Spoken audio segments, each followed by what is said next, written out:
Bueno, ya habiendo salido de esta locura de criptografía, que yo sé que es un tema un poco difícil de digerir, pero bueno, tratamos de ponerlo de la forma más simple.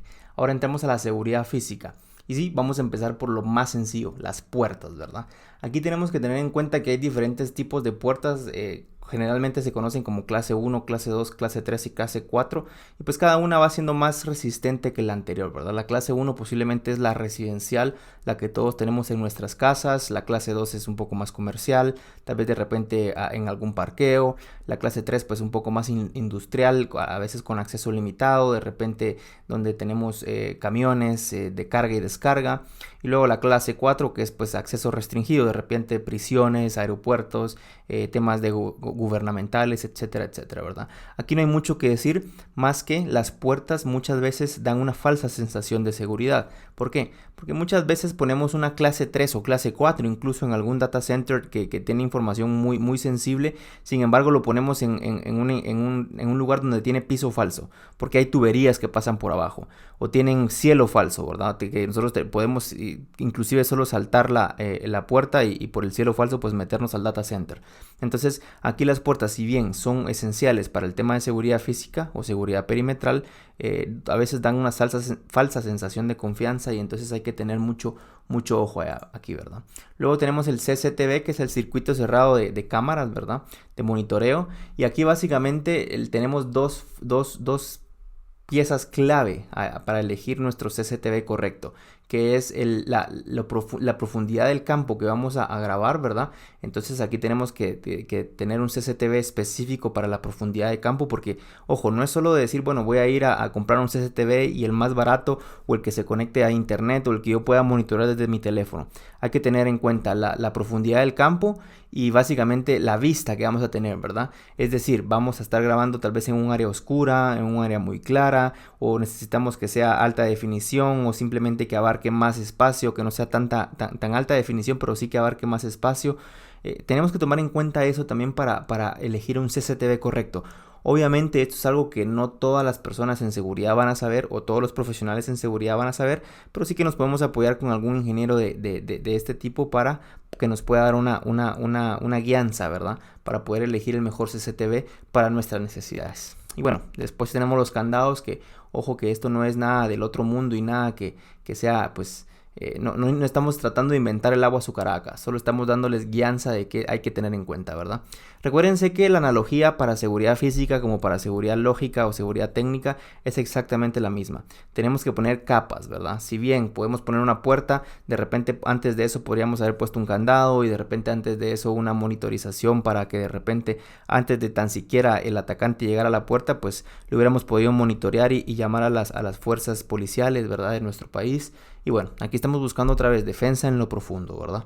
Luego tenemos los sensores de movimiento, que pues pueden ser a través de humo, pueden ser a través de beams de luz, pueden ser, bueno, en realidad pueden ser de cualquier forma, ¿no? El más común creo que es un beam de luz, el famoso que vemos en las películas, ¿verdad? Donde ponen un gas ahí para revelar los beams infrarrojos, ¿verdad? Donde básicamente lo que es un cliente y un servidor, donde el cliente pues está enviando señal constantemente al servidor, y en el momento en que esa señal se interrumpe, pues significa que hubo movimiento, ¿verdad? Porque entonces el servidor ya no tiene, o el receptor ya no tiene la señal, significa que algo pasó y la cortó, entonces suena una alarma, si es que así se tiene configurado, ¿verdad? Luego tenemos las tarjetas magnéticas o tarjetas inteligentes como una especie de control de acceso. Y la diferencia, pues en pocas palabras, de tarjetas magnéticas a tarjetas inteligentes es que las tarjetas inteligentes son capaces de guardar información. Muchas veces un certificado digital, o de repente el ID del usuario. Y bueno, las tarjetas inteligentes, esa es la gran diferencia frente a las tarjetas magnéticas. Ambas funcionan por RFID, que son ondas de radiofrecuencia, ¿verdad? Pero la diferencia otra vez, inteligentes guardan información, magnéticas no, simplemente son una señal de radiofrecuencia. Esto se hace para prevenir los ataques muchas veces en las puertas, que se llaman piggybacking y tailgating. ¿Qué significa esto? Muchos atacantes que se utilizan de la bondad de muchas personas, lo que hacen es llenarse las manos de cosas y de repente decir, bueno, gritarles y decirles, espérenme, ábranme la puerta. O uno, por simple educación, no es ni siquiera necesario que lo pidan. por educación viene uno y dice, bueno, les dejo la puerta abierta para que ellos pasen porque pues, si tienen las manos ocupadas no van a poder pasar su ID, qué sé yo, ¿verdad? Tal vez en una empresa pequeña no pase esto porque, bueno, al final una empresa pequeña todo el mundo se conoce, pero en una empresa grande sí que puede pasar, ¿verdad? Y lo utilizan mucho. Estos dos ataques se llaman tailgating y piggybacking. Y lo que tenemos aquí de contramedida para estos ataques son los famosos man traps. Es decir, o los turnstiles, ¿verdad? O los molinetes, en mi país así se le conocen, no sé cómo se le conozca en otros países, pero acá se llaman los molinetes, ¿no? Que lo que buscan es dejar pasar una persona a la vez, si bien la otra persona viene ocupada con las manos y puede ser que sea legítima, ¿no? La otra persona va a tener que poner las cosas en el piso porque solo deja pasar una persona a la vez. Los man traps son básicamente dos puertas, es decir, yo abro una, me pongo en medio, en el sector de en medio, tengo que esperar que esa primera puerta cierre para yo poder abrir la segunda puerta. Se ve muy comúnmente en los bancos o en donde se maneja mucho dinero, en los aeropuertos. Algunos aeropuertos tienen este mecanismo y básicamente es para evitar el tailgating y el piggybacking, ¿verdad? Luego tenemos los sistemas supresores de fuego, que tenemos muchos tipos, ¿verdad? Al final, o clases. El primero es la clase A, que es para combustibles ordinarios, ¿verdad? Por ejemplo, papel, madera, etcétera, etcétera. Y estos pueden ser a base de agua, ¿verdad? Sin ningún problema.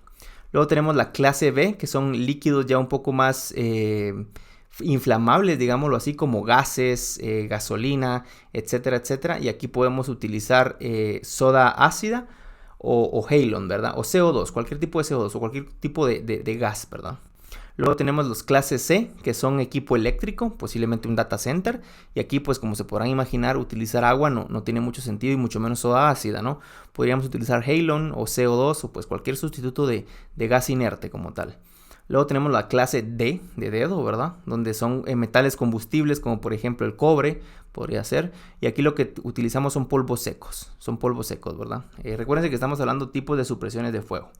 Y luego tenemos clase K, que son aceites de cocina, por ejemplo, no sé, aceite de oliva, etcétera, etcétera. Cualquier aceite que pueda ser inflamable. Y aquí pues utilizamos químicos húmedos, ¿verdad? Entonces para repasar, clase A, clase B, clase C, clase D. Todos tratan de mitigar el fuego en ambientes distintos, creados por materiales distintos y obviamente utilizan materiales distintos para suprimir el fuego, ¿verdad? Algunos buscan bajar la temperatura, algunos buscan eliminar el oxígeno. ¿Y cuál creen que está descontinuado? Pues el halon. El halon está descontinuado en muchos data centers porque era muy efectivo para apagar fuegos. El problema es que lo que hacía el halon es que quitaba el oxígeno del ambiente. Y si de repente, por alguna desgracia, había personal dentro del data center y se activaba pues el sistema de supresión de fuego, quitábamos todo el oxígeno y esto repercutía para la salud de los seres humanos, ¿verdad? Sin mencionar los efectos que tenía sobre la capa de ozono y los efectos ambientales que tenían como tal. Ya están descontinuados. Obviamente hay sustitutos muy buenos como el F200, por ejemplo, o el Argon, que podríamos utilizarlos para sustituir el halon como tal. Y luego tenemos los sistemas de sprinklers, ¿verdad? Los sistemas básicamente para tirar agua como tal, si es que el ambiente así lo permite, ¿verdad? No en un data center, pero tenemos diferentes estilos de pipas, ¿verdad? Al final hay pipas donde su meta es soltar la mayor cantidad de agua posible. Hay pipas donde dicen, bueno, las vamos a llenar las tuberías con gas, o las vamos a llenar al vacío, ¿verdad? Para que exista gas en vez de agua, para darnos una especie de segunda oportunidad de reaccionar si es que hay un falso positivo, ¿verdad? Y hay incluso sistemas donde la pipa como tal tiene un mecanismo de seguridad que se tiene que derretir primero, es decir, el fuego tiene que ser real para que realmente el sprinkler se abra y pues pueda dejar pasar toda el agua, ¿verdad? Hay muchos mecanismos que nosotros tenemos que tomar en cuenta o podríamos tomar en cuenta para la seguridad física, pero creo que estos son los más básicos y nos dan mucho pues en qué pensar si es que nosotros estamos mudándonos a un edificio nuevo o si es que estamos en un edificio y pues nos podemos dar cuenta que las contramedidas que estamos tomando no son las adecuadas, ¿verdad? Y bueno, eso es todo por hoy, amigos. Espero les haya gustado y nos vemos muy pronto.